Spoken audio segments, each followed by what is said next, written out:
ಇಲ್ಲಿ ಬಹಳಷ್ಟು ಜನ ಮಾತಾಡಿದ್ದಾರೆ. ನಿಮ್ಮ ಜೀವನದಲ್ಲಿ ಎಷ್ಟೋ ಕೂತು ಸಮಯವನ್ನು ಕಳೀತೀರಿ, ದಿನ ಕಳೀತೀರಿ. ಬಟ್ ಇಲ್ಲಿ ಹೇಳಿರ್ತಕ್ಕಂಥ ವಿಚಾರಗಳು ನಿಮಗೆ ಯಾವುದೇ ಮಾಧ್ಯಮ ತಿಳಿಸ್ಕೊಡೋದಿಲ್ಲ, ಪತ್ರಿಕೆ ತಿಳಿಸ್ಕೊಡೋದಿಲ್ಲ, ಯೂನಿವರ್ಸಿಟಿ ತಿಳಿಸ್ಕೊಡೋದಿಲ್ಲ, ಸರ್ಕಾರಗಳು ತಿಳಿಸ್ಕೊಡೋದಿಲ್ಲ. ಭಾಳ ಸ್ಪಷ್ಟವಾಗಿ ಆಲೋಚನೆ ಮಾಡಿ ಇದೊಂದು ಅದ್ಭುತವಾದಂಥ ಇದು. ಇಲ್ಲಿ ನೋಡಿ, ಇವತ್ತು ಈ ರಾಷ್ಟ್ರಕ್ಕೆ ಬಹಳ ಗಂಡಾಂತರಕಾರಿಯಾದಂಥ ಅಪಾಯ ಕಾದಿದೆ. ಈ ರಾಷ್ಟ್ರವನ್ನ ಅನೇಕ ಜನರು, ಹುತಾತ್ಮರು, ಪುಣ್ಯಾತ್ಮರು, ಮಹಾತ್ಮರು ತ್ಯಾಗ ಬಲಿದಾನಗಳಿಂದ ಕಟ್ಟಿದಂಥ ರಾಷ್ಟ್ರವನ್ನ ಯಾರೋ ಕಿಡಿಗೇಡಿಗಳು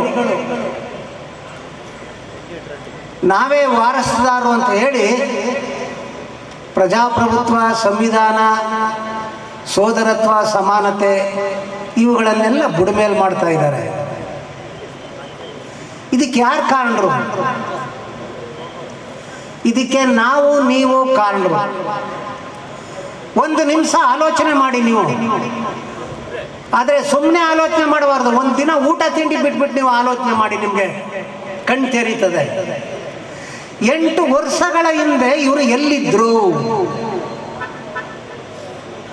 8 ವರ್ಷಗಳ ಹಿಂದೆ ಇವರು ಎಲ್ಲಿದ್ರು?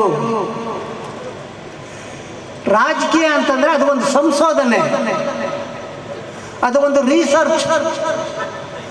ಜನರ ಸಮಸ್ಯೆಗಳ ಬಗ್ಗೆ, ಇಲ್ಲಿ ಬಡತನ ಇದೆ, ಹಸಿವಿದೆ, ಅಸ್ಪೃಶ್ಯತೆ ಇದೆ, ಜಾತೀಯತೆ ಇದೆ, ಕೋಮು ಭಾವನೆ ಇದೆ, ಒಬ್ಬನ ಪಾಸ್ಬುಕ್ಕಲ್ಲಿ 1000 ಕೋಟಿ ಇದೆ, ಒಬ್ಬನಿಗೆ ಉಳ್ಳಿಕ್ಕೆ ಜಾಗ ಇಲ್ಲ, ಯುವ ಜನಾಂಗ ಡ್ರಗ್ಸು, ಗಾಂಜಾ, ಹೆರಾಯಿನು, ಬ್ರೌನ್ ಶುಗರ್, ಇಲ್ಲಿಗಲ್ ಆಕ್ಟಿವಿಟಿಯಲ್ಲಿ ತೊಡಗಿಸ್ಕೊಂಡಿದ್ದಾರೆ. ಇವುಗಳನ್ನೆಲ್ಲ ಮುಚ್ಚಿ ಹಾಕಿ ಬೆಳೆಯುವ ಮಕ್ಕಳಿಗೆ ತ್ರಿಶೂಲ ಕೊಡೋದು, ಖಡ್ಗ ಕೊಡೋದು, ಏನು ಹುಡುಗಾಟನ? ನಾವೆಲ್ಲ ಸತ್ತು ಬದುಕಿಲ್ವಾ? STPI ಬದುಕಿ ಜೀವಂತವಾಗಿ ಜನರಿಗೆ ಈ ವಿಚಾರವನ್ನು ತಿಳಿಸ್ಕೊಡ್ತಾ ಇದೆ. ನಾವು ಸತ್ತು ಬದುಕಿದ್ದೀವಿ. ನಾ ಹೇಳೋದನ್ನ ನೀವು ಒಪ್ಕೊಳ್ಳೋದು ಬೇಕಾದಿಲ್ಲ. ಇವತ್ತು ಕೊರೋನಾ ಸಂದರ್ಭದಲ್ಲಿ ಎಷ್ಟು ಧರ್ಮಗಳಿವೆ, ಎಷ್ಟು ಜಾತಿಗಳಿವೆ, ಯಾಕೆ ಯಾರು ಬರಲಿಲ್ಲ? 12-13 ಸಾವಿರ ಶವಗಳನ್ನು ಸಂಸ್ಕಾರ ಮಾಡಿದ್ದಾರೆ. ಅವರವರ ಧರ್ಮದ ಅನುಯಾಯಿ ಒಂದು 175 ಜನ ಸತ್ತಿದ್ದಾರೆ ನಮ್ಮ ಯೋಧರು. ಬಹುಶಃ ಭಾರತದಲ್ಲಿರೋ ಪ್ರಶಸ್ತಿಗಳೆಲ್ಲ ಅವ್ರಿಗೆ ಬರಬೇಕಾಗಿತ್ತು. ಯಾರಿಗೆ? STPIಗೆ, PFIಗೆ. ನೋಡಿ, ಒಂದು ಸ್ವಲ್ಪ ಗಂಭೀರವಾಗಿ ಆಲೋಚನೆ ಮಾಡಿದ್ವಿ. ನಾಥೂರಾಮ್ ಗೂಡ್ಸೆ ಮಹಾತ್ಮ ಗಾಂಧಿಗೆ ವಿನಮ್ರತೆಯಿಂದ ಗಾಂಧೀಜಿಗೆ ಕಾಲಿಗೆ ಕೈ ಮುಗಿತಾನೆ. ಗಾಂಧೀಜಿ ಕೈ ಮುಗಿದ್ಬಿಟ್ಟು ಅವರ ಎದೆಗೆ ಗುಂಡೊಡಿತಾನೆ. ನಮ್ಮ ಪ್ರಧಾನಮಂತ್ರಿಯವರು ಸಂವಿಧಾನಕ್ಕೆ ಶಿರಸಾಬಾಗಿ ನಮಸ್ಕಾರ ಮಾಡ್ತಾರೆ, ಸಂವಿಧಾನದ ಆಶಯಗಳಿಗೆ ಗುಂಡೊಡಿತಾರೆ. ಯಾಕೆ ಈ ಸತ್ಯವನ್ನು ಯಾಕೆ ಯಾವ ಪತ್ರಿಕೆಯವರು ಹೇಳ್ತಾ ಇಲ್ಲ? ಯಾವ ಮಾಧ್ಯಮಗಳು ಯಾಕೆ ಹೇಳ್ತಾ ಇಲ್ಲ? ನಿಮ್ಮ ಒಳಗಣ್ಣಿಂದ, ನಿಮ್ಮ ಅಂತರಾಳದ ಹೃದಯದಿಂದ ಈ ದೇಶದ ಶತ್ರು ಯಾರು, ಈ ದೇಶಕ್ಕೆ ಯಾರು ಅಪಾಯ ತಂದೊಡ್ತಾ ಇದ್ದಾರೆ ಅಂತ ಹೇಳಲಿಲ್ಲ ಅಂದ್ರೆ ಏನಾಗ್ತದೆ? ಹಿಟ್ಲರ್ ಏನ್ ಮಾಡ್ದ? ಮಹಮ್ಮದಿಯರನ್ನ ಹುಡಿಕೊಂಡು ಹೋಗಿದ್ದು, ಹೊಡೆದು ಸಾಯಿಸಿ ಜೈಲಿಗೆ ಹಾಕ್ತಿದ್ದ. ಆಗ ನಾನು ಮಹಮ್ಮದಿಯನ್ನಲ್ಲ ಅಂತ ಸುಮ್ಮನಿದ್ದೆ. ಆಮೇಲೆ ಕಮ್ಯುನಿಸ್ಟರ್ನ ಹುಡಿಕೊಂಡ್ಬರ್ತಾರೆ. ಕಮ್ಯುನಿಸ್ಟರ್ನ ಹುಡ್ಕೊಂಬಂದಾಗ ನಾನು ಕಮ್ಯುನಿಸ್ಟ್ ಅಲ್ಲ, ಸೋಷಿಯಲಿಸ್ಟ್ ಅಂತ ಅವನು ಸುಮ್ಮನಾಯ್ತಾನೆ. ಕೊನೆಗೆ ಸೋಷಿಯಲಿಸ್ಟ್ನ ಹುಡಿಕೊಂಡ್ಬರ್ತಾರೆ. ಅವನು ಸೋಷಿಯಲಿಸ್ಟ್ನವನು, ನಾನು ಕ್ಯಾಥಲಿಕ್ ಅಂತ ಅಂದ್ಬಿಟ್ಟು ಸುಮ್ಮನೆ ಆಯ್ತಾನೆ. ಕೊನೆಗೆ ಕ್ಯಾಥಲಿಕ್ನ ಹುಡುಕೊಂಬಂದು ಸಾಯಿಸ್ತಾರೆ. ಕೊನೆಗೆ ನಾನು ಪ್ರೊಟೆಸ್ಟ್ ಅಂತ ಸುಮ್ಮನೆ ಆಯ್ತಾನೆ. ಕೊನೆಗೆ ಪ್ರೊಟೆಸ್ಟೆಂಟ್ನೇ ಹುಡ್ಕೊಂಬರ್ತಾರೆ. ಜನರೇ ಇರೋದಿಲ್ಲ, ಸಮಾಧಿ ಆಗೋಗಿರ್ತಾರೆ. ಆಗಾಗ್ತದೆ ನೀವು ಎಚ್ಚೆತ್ಕೊಳ್ಳದೆ ಹೋದ್ರೆ. ಜನರೇ ಇರೋದಿಲ್ಲ, ಗೊತ್ತಾ? ಒಂದು ದೇಶ, ಒಂದು ಚುನಾವಣೆ. ಏನದ್ರ ಅರ್ಥ? ಮೇಲ್ನೋಟಕ್ಕೆ ಒಂದು ದೇಶ ಒಂದು ಚುನಾವಣೆ. ಬಹಳಷ್ಟು ಖರ್ಚೆಲ್ಲ ಕಡಿಮೆ ಆಗ್ತದಲ್ಲ. ಹೌದು, ಒಂದು ದೇಶ ಒಂದು ಚುನಾವಣೆ ನಡೀಲಿ. ಆಮೇಲೆ ಒಂದು ದೇಶ ಒಂದು ಆಹಾರ. ಆ ಆಹಾರ ಯಾವುದು? ಸಸ್ಯಾಹಾರ. ಆಮೇಲೆ ಕೊನೆಗೆ ಒಂದು ದೇಶ ಒಂದು ದೇವರು. ಆ ಒಂದು ದೇವ್ರು ಯಾರು? ಜೈ ಶ್ರೀರಾಮ್. ಆಮೇಲೆ ಒಂದು ರಾಷ್ಟ್ರ. ಆ ರಾಷ್ಟ್ರ ಯಾವುದು? ಹಿಂದೂ ರಾಷ್ಟ್ರ. ಮೋಹನ್ ಭಾಗವತ್ ನಾನು ಹಿಂದೂ ರಾಷ್ಟ್ರವನ್ನು ಮಾಡ್ತೀನಿ ಅಂದಾಗ 140 ಕೋಟಿ ಜನರು ಕತ್ತನ್ ಪಟ್ಟಿ ಹಿಡಿದು ಕೇಳಿ, ಯಾವನಪ್ಪ ನೀನು ಹಿಂದೂ ರಾಷ್ಟ್ರ ಮಾಡಿದ್ರೆ ಮುಸ್ಲಿಂ ರಾಷ್ಟ್ರ ಮಾಡೋದಿಲ್ವಾ? ಕ್ರಿಶ್ಚಿಯನ್ಸ್ ರಾಷ್ಟ್ರ ಮಾಡೋದಿಲ್ವಾ? ಬುದ್ಧಿಸ್ಟ್ ರಾಷ್ಟ್ರ ಮಾಡೋದಿಲ್ವಾ? ಸಿಖ್ ರಾಷ್ಟ್ರ ಮಾಡೋದಿಲ್ವಾ ಅಂತ ಕೇಳಿದ್ರೆ ಅವನು ಹೇಳ್ತಾ ಇದ್ದ, ಎಷ್ಟು ದಿನ ಏಡಿಗಳಾಗಿ ಬದುಕಬೇಕು? ಶತಮಾನಗಳಿಂದ ಹಣ, ಅಧಿಕಾರ, ಅಂತಸ್ತು, ಗೌರವ ವಂಚಿತರಾಗಿರ್ತಕ್ಕಂಥವ್ರು ನೀವು. ಸಕಲ ಸಂಪತ್ತನ್ನು ಸೃಷ್ಟಿ ಮಾಡೋರು ನೀವು. ಕನ್ಯಾಕುಮಾರಿಯಿಂದ ಕಾಶ್ಮೀರದವರೆಗೆ ಇರ್ತಕ್ಕಂಥವ್ರು ಓಟು ನೀವು. ಜನಸೇವೆ ಗೊತ್ತಿಲ್ಲ, ಸಂವಿಧಾನ ಗೊತ್ತಿಲ್ಲ, ಸೂಕ್ಷ್ಮ ಸಂವೇದನೆ ಇಲ್ಲ, ಮೌಲ್ಯಗಳನ್ನು ಹೇಳ್ತಾರೆ. ಮತ್ತೆ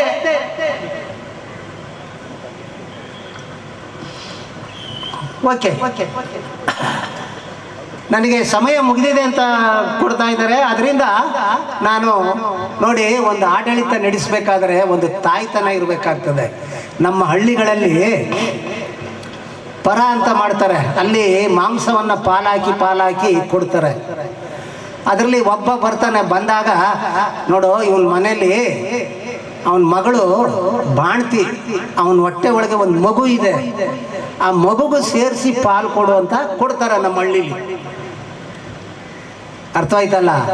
ಹಾಗೆ ಅದು ಆ ರೀತಿ ಬೇಕು. ಆದ್ರಿಂದ ಇಲ್ಲಿ ಏನಾಗಿದೆ ಅಂತಂದ್ರೆ, ಒಬ್ಬ ಬ್ರಾಹ್ಮಣ ಬೇಟೆ ಆಡ್ಲಿಕ್ಕೆ ಹೋಗ್ತಾನೆ. ಬೇಟೆ ಆಡ್ಲಿಕ್ಕೆ ಹೋದಾಗ ಆ ಹುಲಿ ಇವನ್ನ ಅಟ್ಟಿಸ್ಕೊಂಡ್ಬರ್ತದೆ. ಆ ಹುಲಿ ಇವನ್ನ ಅಟ್ಟಿಸ್ಕೊಂಡ್ಬಂದಾಗ ತಪ್ಪಿಸ್ಕೊಂಡು ಊರಿಗೆ ಬರ್ತಾನೆ ಅವನು, ಆ ವೈದಿಕ ಬ್ರಾಹ್ಮಣ. ಆಗ ಅವನೇನು ಹೇಳ್ತಾನೆ ಊರಿನ ಜನರಿಗೆ, ನಾನು ಹುಲಿಯನ್ನ ಕೊಂದೆ, ಅದು ತಪ್ಪಿಸ್ಕೊ ಹೊರಟೋಯ್ತು ಅಂತ. ಹುಲಿ ಗಾಯ ಮಾಡಿದೆ, ನಾನು ಹುಲಿಯನ್ನ ಕೊಂದ ಅಂತದೆ. ಆ ಹುಲಿಗೆ ಅಕ್ಷರ ಬರೋದಿಲ್ಲ, ಶಿಕ್ಷಣ ಇಲ್ಲ, ದಾಖಲಾತಿ ಇಡ್ಲಿಲ್ಲ. ಬಟ್ ಇವತ್ತು STPI ಎಲ್ಲ ದಾಖಲಾತಿಗಳನ್ನು ಎಳೆ ಎಳೆಯಾಗಿ ಬಿಡಿಸಿ ಇಡೀ ರಾಷ್ಟ್ರಕ್ಕೆ ತೋರಿಸ್ಕೊಡ್ತಾ ಇದೆ. ಸ್ವಲ್ಪ ಅರ್ಥ ಮಾಡ್ಕೊಳ್ಳಿ. ಶಿಕ್ಷಣ ಅನ್ನೋದು ಇವತ್ತು ಒಂದು ಗಂಭೀರವಾಗಿ ಆಲೋಚನೆ ಮಾಡಿ. ಈ ಹುಟ್ಟಿದ ಮಗುವಿಗೆ ತನ್ನ ಮಿದುಳನ್ನು ಕಿತ್ತಾಕಿ, ವೈದಿಕ ಸಾಹಿಯ ಮಿದುಳನ್ನು ತುರುಕಿ, ನಿನ್ನ ಹಣೆ ಬರಹ, ನಿನ್ನ ಕರ್ಮ, ನೀನು ಓದಬಾರ್ದು, ನೀನು ಪಾಪ ಮಾಡಿದೀಯಾ ಪುಣ್ಯ ಮಾಡಿದೀಯಾ ಅಂತ 70 ವರ್ಷದಲ್ಲಿ ದಲಿತರನ್ನ ಶಿಕ್ಷಣದಿಂದ ವಂಚಿತರು ಇಟ್ರು. ಯಾವಾಗ ಸಂವಿಧಾನ ಬಂದ ಮೇಲೆ ಎಲ್ಲ ವರ್ಗದವ್ರಿಗೂ ಶಿಕ್ಷಣ ಬಂತು. ಆ ಶಿಕ್ಷಣ ಬಂದದ್ದಕ್ಕಾಗಿಯೇ ಶಿಕ್ಷಣವನ್ನ ಕಲ್ತ್ರೆ, ಅಲ್ಪಸಂಖ್ಯಾತರು ಶಿಕ್ಷಣವನ್ನ ಕಲ್ತ್ರೆ ಮಹಿಳೆಯರು ಪುರುಷರು ಕಲಿಬಾರದು ಅನ್ನೋದಕ್ಕೋಸ್ಕರ ಹಿಜಾಬ್ ತಂದ್ರು. ನಾಳೆ ಆ ಹುಡುಗಿ ಶಿಕ್ಷಣವನ್ನ ಕಲ್ತ್ರೆ ನರೇಂದ್ರ ಮೋದಿ ವಿರುದ್ಧ ಕಂಟೆಸ್ಟ್ ಮಾಡ್ತಾಳೆ. ಇದು ಪ್ರಕೃತಿಗೆ ಗೊತ್ತು, ಜನಕ್ಕಲ್ಲ, ಪ್ರಕೃತಿಗೆ ಗೊತ್ತು. ಕಂಟೆಸ್ಟ್ ಮಾಡ್ತಾಳ ಹುಡುಗಿ. ಅದಕ್ಕೆ ಶಿಕ್ಷಣವನ್ನೇ ಕೊಡದೇದಾಗ ಮಾಡ್ಬಿಟ್ರೆ. ಆದ್ರಿಂದ ಕೊನೆಯದಾಗಿ ನಾನು ಹೇಳ್ತೀನಿ, STPI ಇದುವರೆಗೂ ನನ್ನ ಧರ್ಮ ಹೆಚ್ಚು, ನನ್ನ ಆಹಾರ ಹೆಚ್ಚು, ನನ್ನ ದೇವ್ರ ಹೆಚ್ಚು.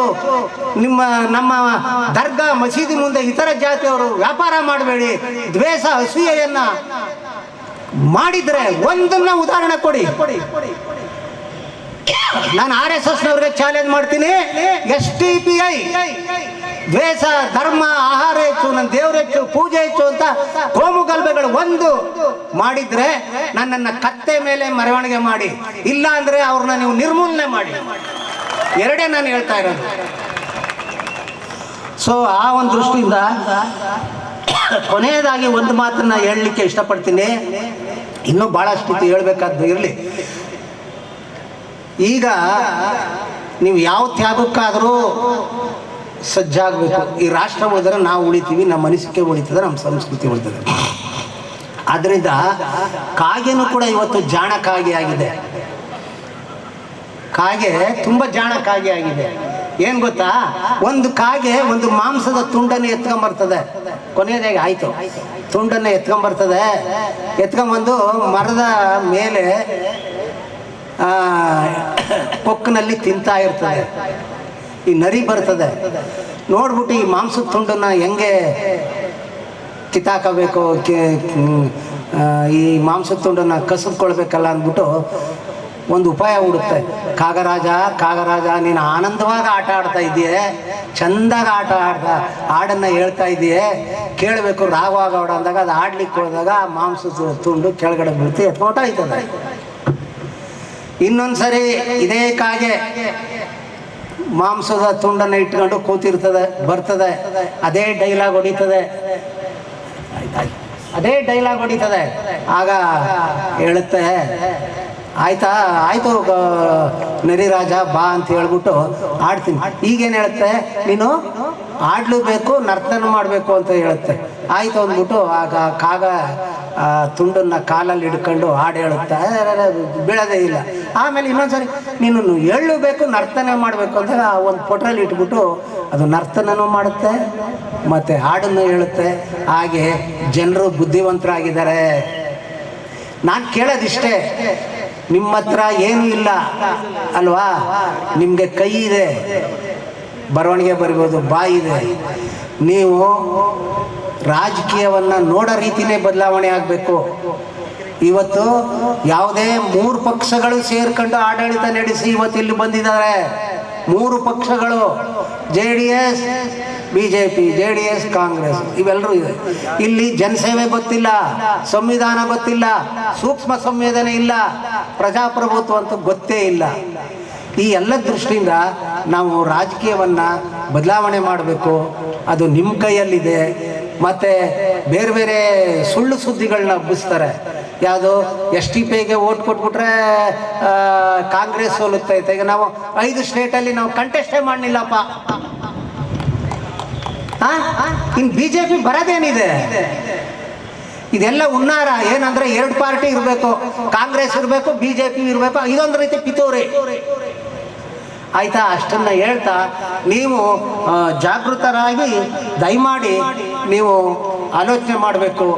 ಓಟನ್ನ ಕೇಳೋದಲ್ಲ. ಯಾವುದೇ ಮಧ್ಯವರ್ತಿ ಬರ್ತಾನೆ, ಅವನು ನಮ್ಮನ್ನೆಲ್ಲ ತಗೊಂಡೋಗಿ ಅಡಿಗೆ ಇಟ್ಬಿಟ್ಟು ಓಟ್ ಹಾಕಿಸ್ತಾನೆ. ಅವನೇನಾದ್ರೂ ಸಂವಿಧಾನದ ಬಗ್ಗೆ ಹೇಳ್ತಾನೆ, ಅಥವಾ ಯಾವ್ದಾರು ಇದುವರೆಗೆ MLAಗಳಲ್ಲಿ ನಿಮ್ಮ ಏರಿಯಾದ್ದು ಕ್ಷೇತ್ರವನ್ನು ಪ್ರಾಜೆಕ್ಟ್ ಮಾಡ್ಕೊಂಡಿದ್ದಾರ, ಬಡ್ಜೆಟ್ ಮಾಡ್ಕೊಂಡಿದ್ದಾನ, ಮಾತಾಡಿದಾನ, ಯೋಚನೆ ಮಾಡಿ. ಸೊ ಇದು STPI ನಿಜವಾಗ್ಲೂ ಹೇಳೋದಾದರೆ ಆ ದೇವರು ಅಲ್ಲ, ಪ್ರಕೃತಿ. ಈ ಕ್ರೂರತ್ವ, ಹಿಂದುತ್ವ, ಇದರ ರಾಕ್ಷಸತನವನ್ನು ಕೊನೆಗಾಣಿಸ್ಲಿಕ್ಕೆ ಆ ಅಲ್ಲ ದೇವರು ಪ್ರಕೃತಿಯನ್ನೇ STPIನ ಈ ಭೂಮಿಗೆ ಕಳಿಸಿದ್ದಾನೆ ಅಂತ ನಾನು ಭಾವಿಸ್ತೇನೆ.